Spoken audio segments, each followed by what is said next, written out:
today I just wanted to reflect on the anniversary that it is, which is 9/11. If you're not sure why this anniversary is important to me personally as an Irish person, though I'm not personally involved, I did a video last year about it. I think it's worth going and checking out just to see the views of a person who's not from America and how we saw that event unfold from afar. Today, a viewer has sent me a docu-series called The Man in the Red Bandana. I have seen and heard of The Man in the Red Bandana before, but I haven't watched any major insights about it. So I'm going to do that today, and obviously today's video is going to be without all the hoopla because I just don't feel it's respectful. So hopefully you'll just be able to go down this trip with me and watch this and just reflect on the very important day that it is globally to most of the Western world. So iconic. What would you do in the last hour of your life? Where would you be? Who would remember it? What would it look like? Maybe it would look like this. A symbol of absolutely the most pure form of compassion and love. No greater love hath one than to lay down his life for his fellow man. So true. It's all right here in this red bandana for me. Wells Crowther first began carrying the red bandana when he was 6 years old, growing up in Nyack, New York, a suburb north of Manhattan. It soon became a signature and a link between father and son. Wells was a little boy, and my husband took a little white handkerchief and folded it up and put it in his pocket. And he said, "Now, Wells, My this dad white did that too. handkerchief, that's for show. Here's a bandana, that's Because for we had a blow, piece to of blow paper. your nose." So from the time he was a very little boy, that's what he carried, and mostly red bandanas. He Wow. loved having that red bandana. And he always I had it didn't with know him. He he always had with it. him.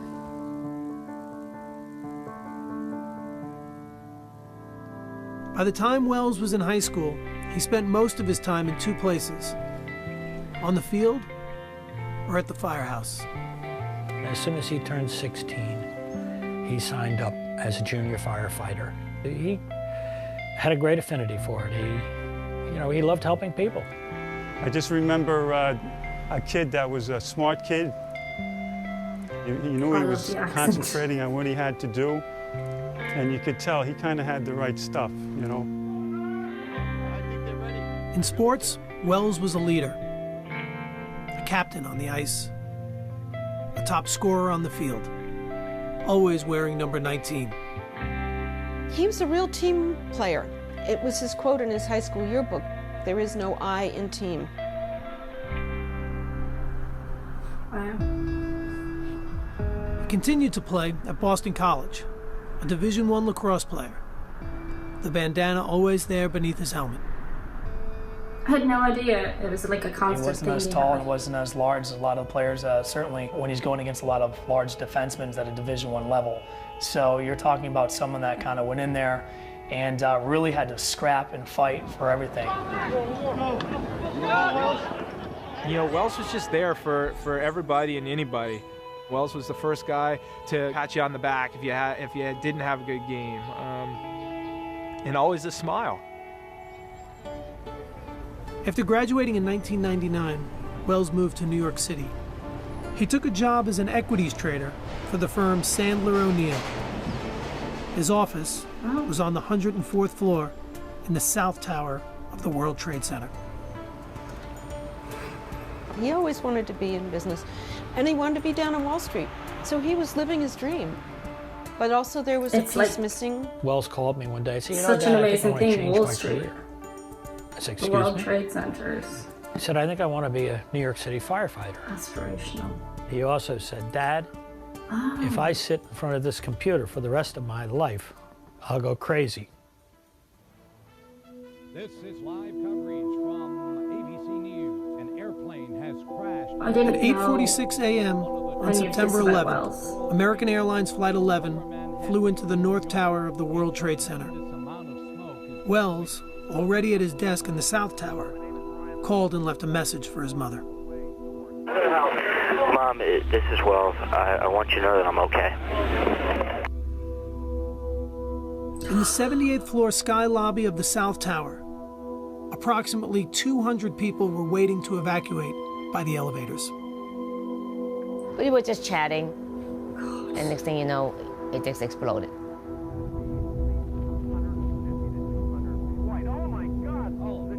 At People remember 9:02, watching that. United Flight 175 hit the building.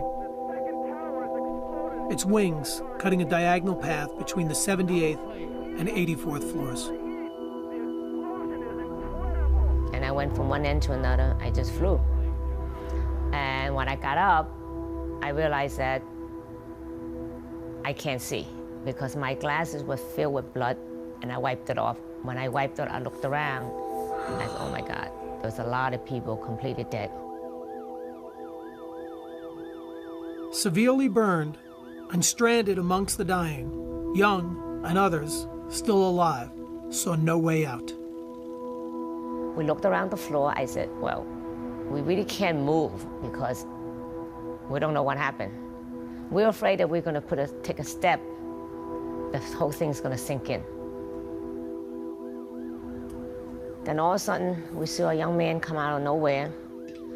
You heard this man's voice say, I found the stairs. Follow me. Only help the one that you can help. It's the way he said it. And we just got up, we follow. Natural leader. The man led Young and others from the sky lobby to Stairway A, the only functional stairway left on the 78th floor. Jesus Christ. He led them down to the 61st floor, where they met firefighters who escorted them to working elevators on the 40th floor. Elevators. After leading the group down, the man turned and headed back up the stairs. He said, I'm going back up, because he knows there's a lot of people up there on the 78th floor that needed help. Would you? I mean, he could have would you go continued back going up? down with us. But Would he I didn't. go back He decided up? to go back up. The man climbed 17 floors, returning again to the burning sky lobby. There he found other survivors, including Judy Ween. She does not speak publicly about what happened. Her husband, Jerry, saw her at the hospital later the afternoon of September 11th. She had just come out of surgery. At that point, she could hardly speak, but she wanted to tell me what had happened. Judy said she saw a young man appear out of nowhere. She watched him as he went around helping people, putting out fires, and administering aid to the injured. And he said, everyone who can stand, stand now. If you can help others, do so. Those were his exact words as she told it to me that afternoon. Wow. After being led safely to the stairway, Ween saw the man go back to the burning sky lobby. At 9:59 a.m., the South Tower collapsed.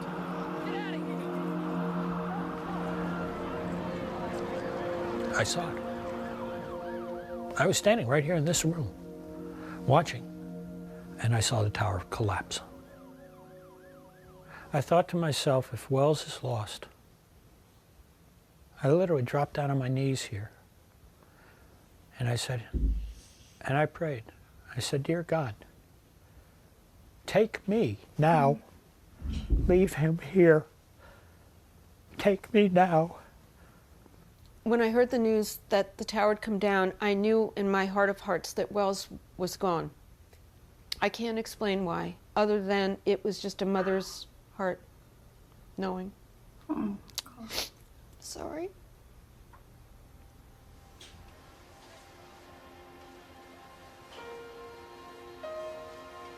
Six months after the attacks, March 19th, what a good 2002, person.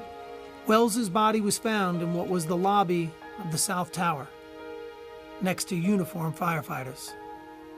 Still, The details of his death remained a mystery. That May, the New York Times published an account from survivors inside the South Tower.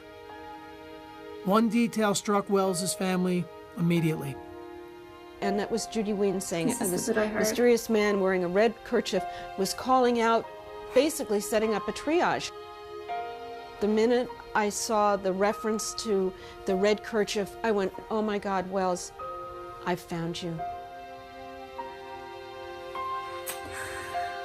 God, you hope you'd be that good of a person, but would you? Alison Crowther began to search for confirmation of what she already believed.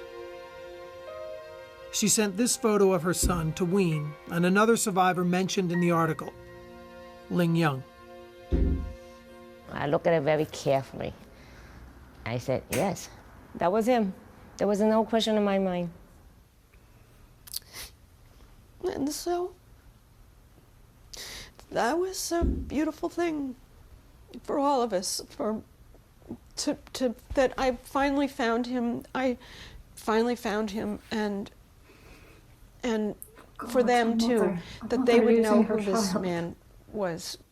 To know that Wells, in that figurative sense, took off the equity trader hat and put it on the table, picked up his helmet, firefighter's helmet, and went to work. For me, that was an incredible